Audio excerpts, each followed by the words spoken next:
This is Larry Porter with the World Socialist website. I'm here speaking to Marvin Allen Jr. Marvin is the son of Marvin Allen Sr., one of the victims of a horrific house fire that took place on Dexter Avenue on January 5th that resulted in the death of 3 people. What was it like for your father living without utilities?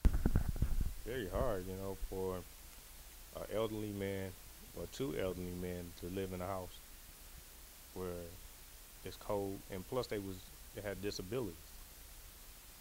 Both of them had injuries to their leg and couldn't get around very well. What happened that the utilities were turned off?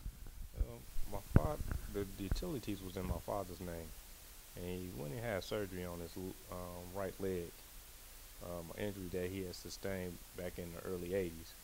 He had to have a steel rod put in his leg, and while he was in the hospital and in rehab, the gas and light bill wasn't getting paid.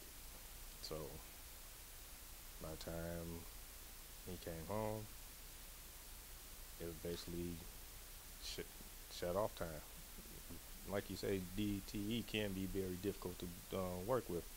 If you be put on a payment plan, if you don't make your payment by the date that they say is due, they'll give you two opportunities to stay on the payment plan.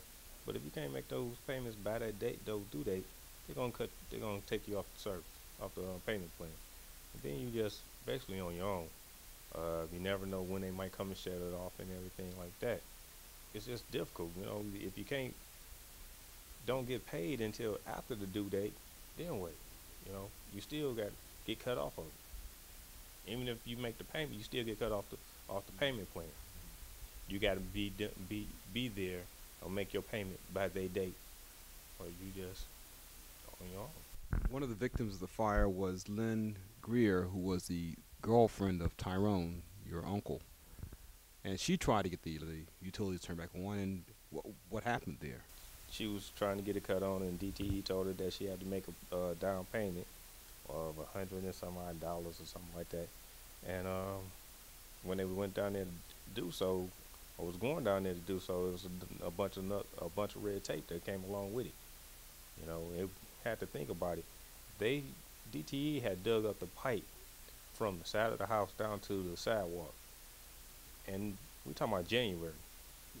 The ground is frozen. How you gonna turn on the service? When y'all gonna come? You ain't gonna have it turn on back in a day or so, cause you gotta dig up and put the pipe back in. And that's an uncommon thing to hear that if you done cut off the service, how you gonna? Why would you dig up the pipe? That really don't make no sense to me. Cause usually when DTE come out and turn off the gas, they put a lock on the gas pipe. So they went through extraordinary measures then to make sure that there wasn't gas coming to the house. That's correct.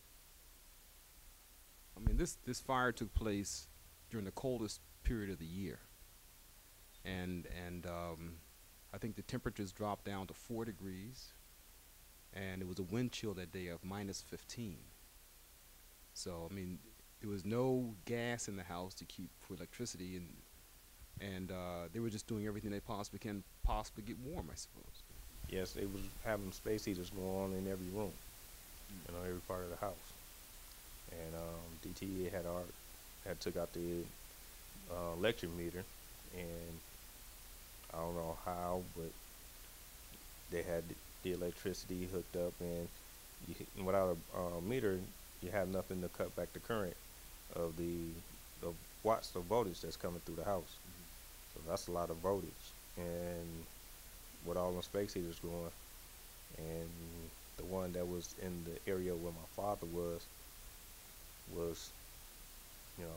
that's a lot of current, and it fried the space heater. The wires of the plug of the heater was still in the wall, just melted. It's very hard to even think about, but it's even harder to see it. And that's what we witnessed. Your father had his electricity turned off How common is this in the neighborhood or in the Detroit area that you're aware of? Oh, it's very common in this neighborhood alone. You know, after the fire, and I had a young lady just pull up in her car, and she was crying, and she came to me and she said, "I love this neighborhood. I used to live down the street, down on Dexter, and but she said she had to move because the gas was too high. The gas bill was too high." And I have done witnessed a lot of people around here with their gas off and trying to use their fireplaces as much as possible to stay warm. What kind of utility bills do you have a month? Me myself, oh my God, I have a $600 gas bill each month, and the killing part is there's no one home. I keep the heat on around 60 to keep the pipes from freezing, but that's about it. I never turn my heat up no higher than 70, and that's for maybe for an hour or two. But $600 a month, I'm trying to keep my lights and gas from being cut off. So you were trying to get help with your utilities, and what happened? Yes, you have to go through the Department of Human Services, and they tell you, well, basically, you got to be basically or just flat out poor or broke to get assistance with your bills, and they don't care about if you got a house note, your utilities. They don't care if you got kids or your daily life things you got to buy, food, gas, shelter. If you got a job, that's all they concern.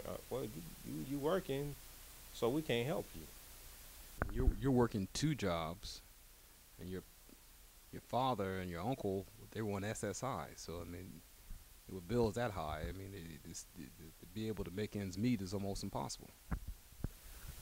With the way DTE is nowadays, it's ridiculous. You got gas bills that's higher than some people's mortgages. You know that 10 people died in house fires in Detroit since December.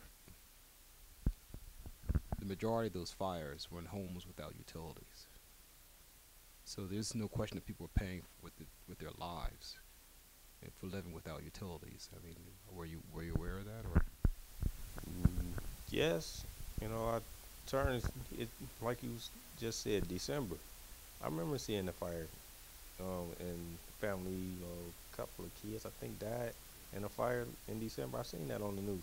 But then they turned around and a few weeks later, my father and my uncle died in a fire 4 blocks down from me in the house that I grew up in. It's it's just too much to bear. It's sad that a lot of lives has got to go that way.